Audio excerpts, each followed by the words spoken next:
wonder how to capture the haunting beauty of Pink Floyd on your 12-string? Well, today we're diving into the iconic intro of Wish You Were Here. No fancy effects, just pure acoustic magic. Hey guitar enthusiasts, welcome back to Jason Carey Guitar. I'm Jason, and today we're exploring one of rock's most recognizable intros.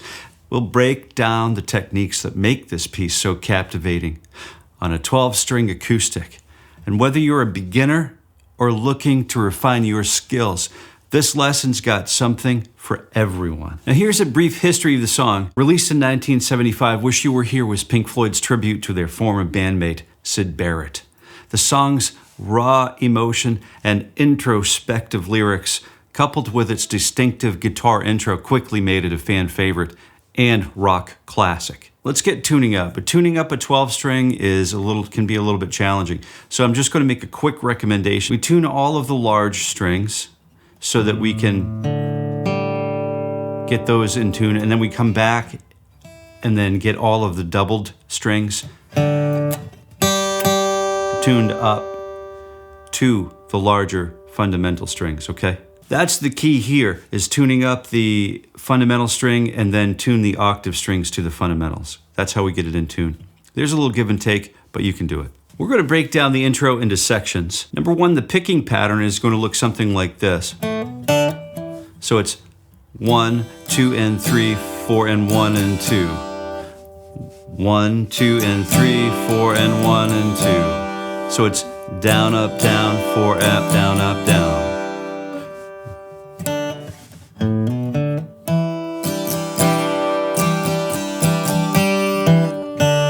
One, 2, and 3, 4, and 1, and 2, and 3, 4, 1. Okay? 1, 2, and 3, 4, and 1, and 2, and 3. 1, 2, and 3, 4, and 1, and 2, and 3. That's where the descending lick comes. We'll get back to that. The chord progression basically moves from G to E minor 7.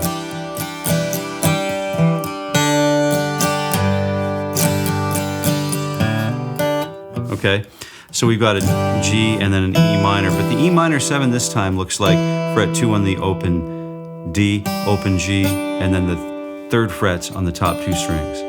Now the key transitions, the chord progression is primarily using G and E minor chords. We do have an A in there a little bit later, but the subtle variations in the arpeggios as the chords change, the distinctive hammer-ons and pull-offs that give the intro its characteristic sound, what we're looking for here. So let's take a quick look at the hammer-ons that we're looking for. So we're starting with open A, and then we're, like our fingers, a literal hammer, we're trying to generate a little velocity here and hammer on to fret number 2. Before, we don't want to go slowly enough, because if we go too slowly, we end up choking the string out. Right.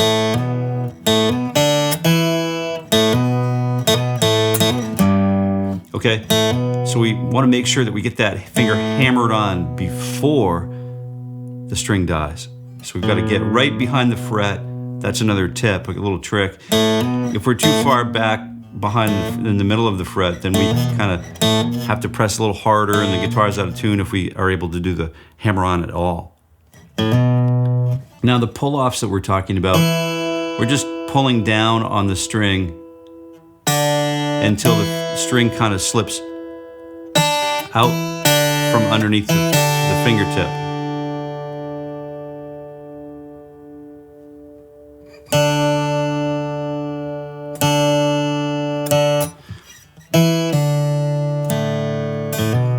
Okay, so there are a few more common mistakes. So if we don't squarely fret the note, then the note will be out of tune. And if we don't use fingertips here, the octave string, and capture both strings, the octave string could actually play out of tune. And it's really easy to bend that octave string out of tune, so we want to be really careful about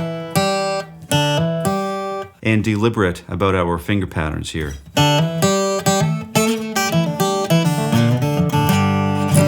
Okay, now practice tips, I would just recommend to just practice this as slowly as you possibly can. We're not working on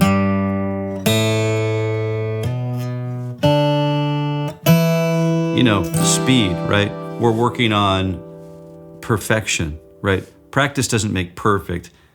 Perfect practice makes perfect, because if you practice like junk, then you're going to play like junk. So we want to practice perfectly. So we'll start the lick with that third fret on the low E string, open A, and then hammer on to fret 2 on the A, and then we go up to the D string and then land squarely on that D string on fret 2.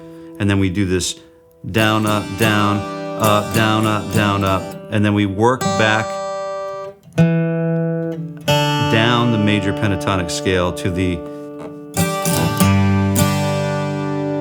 down, up, down, down, bound, down. These are all down, down, hammer, down, pluck.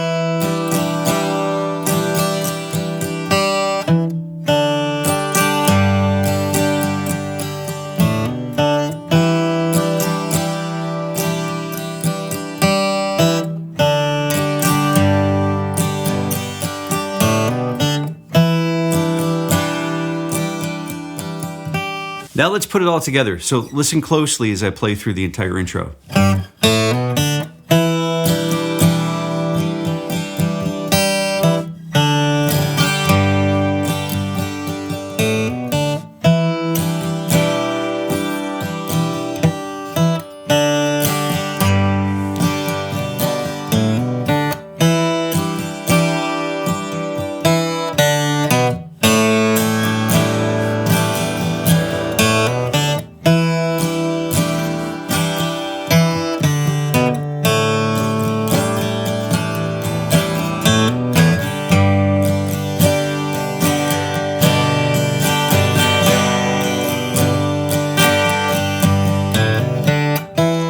And then we know that that's the entirety of the intro, with the exception of the really super cool 6-string acoustic guitar solo that just is super clean and super well recorded and super fun to play. So if you'd like to check that out, just let me know in the comments below, and we'll do a complete breakdown of that. Now you just continue to avoid common mistakes and check out these helpful tips here. Be sure to take your time and use the correct rhythms. That's number 1.